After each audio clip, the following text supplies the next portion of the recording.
Hi, it's such a pleasure to be here with you today. We're so excited to bring this content to you in this exciting new forum. We've been able to gather together hundreds of chamber executives from across the country and around the world. This is a great opportunity to focus on our future. It's a critical time for our industry, and we want to make sure we provide you with the best assets and services to help you be successful. But I have to start with a huge thanks to the ACCE team. This team has absolutely pivoted on a dime. If everybody looks serious in this picture, it's because we were. This is a Zoom conversation from early during the pandemic, and we were extremely focused on making sure we provided the best resources and services to make you all successful. What we were able to do is we contacted all 1,600 of our members. We hosted hundreds of Zooms, pivoted our programming, and ultimately, after all these conversations, we realized we had to focus on the future. Now, many of you are familiar with our Horizon Initiative research. This is research we did about the future of chambers a few years ago. What we realize is that everything we'd researched before, it's even more relevant right now. With all of the challenges that we're facing, this is the perfect opportunity to rethink our organizations and our industry. What we know for sure is the future is here now. We need to think about our body of work and our business models to make sure we're as relevant as possible. We don't have time to luxuriate about changes. We need to act immediately. So through our research, we've found 3 major pillars that are essential for the success of our industry moving forward. I'm going to walk you through those 3 pillars today. First is about mission. Your mission has to have a very strong community impact. This can take many forms, but ultimately you want to be solving the community challenges that are most pertinent. Your mission could be one or many of the items listed here: economic development, education, workforce and talent, policy, advocacy, or it could be about inclusive growth. But again, it's all about impact. It's about moving from being transactional to transformational. Are you shaping the future of your community? What we need is a North Star. People want to be sucked in by something that's bigger than themselves. That's what your mission should feel like. It's your purpose. It's your passion. This isn't about a mission statement. You can wordsmith your mission statement with your board of directors for hours. That's not it. What is the passion and purpose driving your work?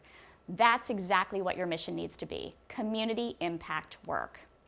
That means all of the resources in your chamber have to align to that mission. So if you're doing events, activities, projects, if your staff is spending time in areas that don't align to that mission, we've got to stop doing it.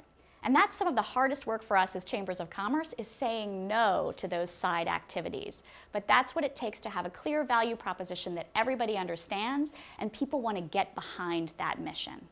Now, I hear from a lot of chambers that if they're small chambers, they can't affect the same amount of change as a larger organization. And that couldn't be further from the truth. We're going to share lots of strong examples with you today of smaller chambers having a huge impact in their community.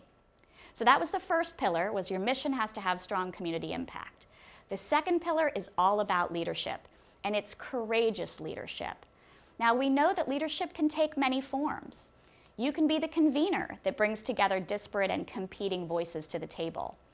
Or you can be the sane center, where you're helping to build consensus around an idea. Or you could be the catalytic leader, so you're helping to shape and transform the community around you. You may be convening on some issues and the catalytic leader on others. But the important thing to know about leadership is that you don't have to go it alone. In fact, partnerships and collaborations are going to be even more important in the future of our industry than they are now. So finding strong community stakeholders who can partner with you on your initiatives, that's going to make you have more clout and more effectiveness in the work that you're doing. Now, we've seen tremendous community leadership from chambers through the pandemic, whether it's mass campaigns where you're showcasing that businesses can get back to normal faster if you're wearing masks, or the countless other initiatives that we've watched take place through the pandemic. Our spring campaign of #ChamberStrong showed chambers doing tremendous work, whether it's bringing PPE to small businesses, finding bridge grants or bridge loans to support small business, helping breweries convert to sanitizer factories, tons of amazing activities. But what we're seeing are other places where chamber leadership can really take shape. One of those areas is diversity, equity, and inclusion. And there are many ways that we're already seeing chambers of commerce make a huge difference in this area. Lots of chambers are hosting events, whether it's talking about inclusive growth or addressing inequities in the business environment. We've also had some chambers put together virtual town halls. This is a place where you can bring stakeholders together in your community to have some of those perhaps uncomfortable conversations, but discussions about what are the challenges that you face and how can you all work together to affect real change.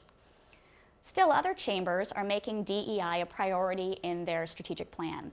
This is a great example from Billings. In their 2020 priorities, they put in equality of opportunity. But I love the language that they chose here. They said, open and safe is only a start. To become nationally competitive, they must be open for all. So again, they're prioritizing DEI in their work. Some chambers are putting together CEO pledges. This is a great way to have your local business CEOs sort of held accountable to make sure that they're shifting the way they incorporate DEI into their own practices. This could be about hiring more diverse talent, providing more leadership training for diverse employees in their organization, or whatever other major challenges your community faces. Some other chambers still have much deeper plans. This example from Anchorage, they have several different criteria that they're focused on. It's about making sure there are more diverse representation of employees in the workplace. They have an opportunity to make sure they're highlighting the purchasing power of minority groups and improving the minority supply chain. And then also helping organizations create policies and programs that improve their own DEI efforts. Now, another place that chambers lead is talent and workforce. And talent is absolutely the new inventory driving economic development and investment decisions. Again, it doesn't matter about the size of the chamber, the impact can be huge. The Arvada Chamber has Arvada Works, and this is their talent pipeline initiative. They're trying to connect youth and adults to work-based learning. They're bringing employers into their summits and training programs. They're clearly identifying talent and pipeline roles for specific industries in their market, but they're also helping students attain post-secondary education opportunities. So a very broad range of opportunities in the workforce platform, but again, doesn't have to be a big chamber to affect a lot of change. Now, when we talk about workforce and talent, childcare has become a huge issue for a lot of chambers. This is a place where you can, again, help your talent pool. The Chamber of Commerce of West Alabama has a really simple idea. They created a childcare database where childcare facilities that have openings post those openings online. And then parents can match themselves up with the openings. Very simple, helps to solve a challenge in the community. But if you wanted to take that one step further, the Missoula Area Chamber of Commerce, they ended up creating a survey of working parents in their community. They wanted to figure out what are the barriers to having access to the right kind of childcare. So they had great data. The data helped them get a little bit of press coverage for their initiative, but then they used this data to figure out what's the cost of childcare for the average home, what's the percentage of that for overall living expenses, and then they worked with other partners in their community to find some clear models of what good childcare would look like for them. Then they helped break down the barriers that parents face to getting into the right childcare facilities. They used data, they had partnerships, and they helped solve a challenge that was affecting their talent pool. Now, catalytic community leadership, again, can take many forms. I love this example from the Greater Chapel Hill Carrboro Chamber of Commerce. They wanted 3 big, bold ideas to improve their region. In fact, they brought together stakeholders from all across the area. They came up with more than 100 great ideas, but they were able to boil it down and prioritize the top 3 areas that would have the most impact for making their community stronger. It was dramatically more affordable housing, increasing all students' performance and closing the achievement gap, and accelerating innovation and workforce development. Again, they're trying to shape their environment by convening stakeholders and coming up with ways that they can make it a stronger community. So our first pillar was all about mission and mission that has community impact. The second is about courageous leadership. And the third is about your business model. And your business model has to align with that mission around community impact. You really need to treat your chamber like a business. You'd want to make sure you're chasing the mission, but not the money. And this can be a mistake that a lot of chambers make. They go down a rabbit hole of chasing after a few $1,000s, but if it pulls you away from your mission, it dilutes your purpose and it pulls your staff far too thin. You want to make sure you have diversified revenue streams, and what we know from the data is that membership as an overall percentage of revenue is a flattening or declining percentage. So we can't rely on membership in the way that we always have. In fact, selling that traditional membership model is likely going to be even harder through this economic downturn. Chambers are thinking less about networking and more about problem solving. Again, if you're solving those biggest challenges in your community, you have strong value proposition. Now, we'll always be networkers at the core, but you can get networking in so many other places now. If you're focused on solving those challenges, it's very easy to show the return on investment for someone's dollars.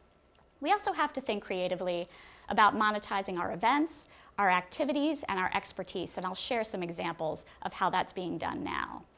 I happen to think having a chamber foundation is one of the best ways to raise mission-based funding. Through our research, we've been able to find at least 500 chambers of commerce across the United States that have their own 501c3 foundation. And we've surveyed our members that have foundations, and we've been able to show that 84% have shared staff between the foundation and the chamber. And again, this is a great way to raise funds for your mission-based work. So we asked our chambers, where do you get sources of funding? And as you can see, it's all over the map. It can come from sponsorship, grants, events, individual giving, lots of places to find that funding. And then what initiatives are actually being funded by your foundation? It's all of those areas that we're talking about when we talk about mission-based community impact work. So community development, economic development, education, entrepreneurship and small business, leadership programs, workforce development, DEI, all of these initiatives can be funded through your foundation. Here are just a few examples of really strong chamber foundations out there. This is the Wake Forest Area Chamber. They do great work. They run all of their workforce and talent program through the foundation. They've got leadership development programs, career readiness academies, and financial literacy programs. Another example from the Greater Hamilton Chamber, they have a 501c3, it's their Economic Development Corp. And they have business facade improvement grants, small business microloans, they do workforce camps for students, they have minority-owned business support programs, lots of efforts all run through their C3. Now another area that I'm really excited about are chambers that are incorporating community health into their mission, and then they're funding these activities through their foundation. This is a great example from the Longview Chamber in Texas. They partnered with stakeholders all across their region to come up with 5 major priorities to improve health in their community. Then they get all of those stakeholders aligned, they combine resources, and they have so much more impact. And again, this was funded through their foundation. The Greater Chambersburg Chamber in Pennsylvania, they had an issue with mental health among young adults. Nobody was tackling this issue head on. Now, historically, you'd never think of a chamber getting involved in something like mental health, but they partnered with other organizations in Franklin County, and they came up with resources and services that could help address this. Again, this could all be run through your foundation. And mental health is a huge challenge to our talent pool. You're solving your community's biggest challenges. Or if you look at the opioid epidemic, this is impacting so many of our communities. The Ohio State Chamber, they created a toolkit for employers. It helps answer questions like, what do I do if an employee might have an opioid problem? Or what resources are available to help them? Again, solving challenges. Now, thinking about other ways to develop revenue, fee-for-service is another option that many chambers are taking up. The Asheville Area Chamber, they have their own separate for-profit arm. It's called Riverbird Research. What's great about this work is they take the data that they've already collected through their economic development team at the chamber, and then they customize that data for organizations in the community that would like to use it. So if a company wants to make a data-based decision about their work in Asheville, the chamber can do that work and receive a profit for it. Another fee-for-service example is the Grand Rapids Chamber. They leverage their existing staff expertise around DEI. They offer diversity, equity, and inclusion assessments for local businesses, but then they can also back that up with training. They run implicit bias training, as well as training and consulting around building a strong culture and communication. Another great example is the Greater Phoenix Chamber. They offer a full-service concierge option for executives who are relocating to their community. So that executive gets paired with someone who can help them with decisions around housing or what educational institutions are available, community engagement, whether they want to engage with philanthropy or religious institutions, or if they have special health care needs. The concierge can help them with that, and again, the chamber can make profit doing it. We also have to rethink our membership models. As I mentioned, membership is going to get harder and harder to sell.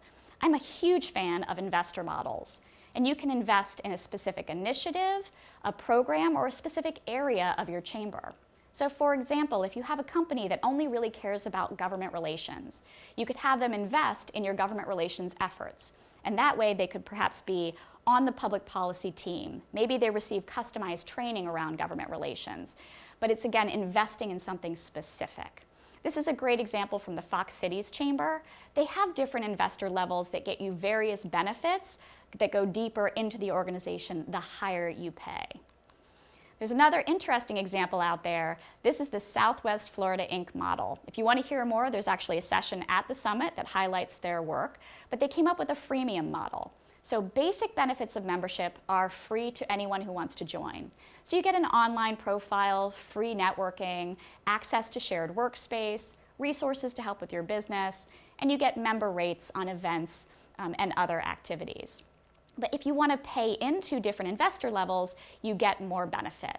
Areas like working with your peer groups, enhanced marketing, being part of their leadership program. If you want free attendance at events or if you want business consulting, you pay in at an investor level to receive that. Now, when we talk about business models, another thing to consider right now are alliances, partnerships, mergers, and acquisitions. At ACCE, we've never had so much interest in mergers and acquisitions as we have over the past few months.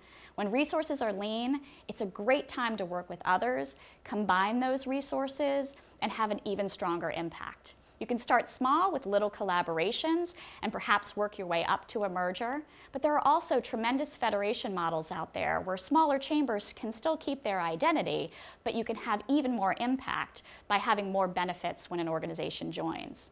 We have to think about our investors. They want to simplify where they're putting their dollars, and if they can join in one place and get even more benefit, that serves everyone. You can actually visit our resource center here on the platform to find more information about mergers, acquisitions, and a host of other areas. So if you're looking for more details, you can check it out there.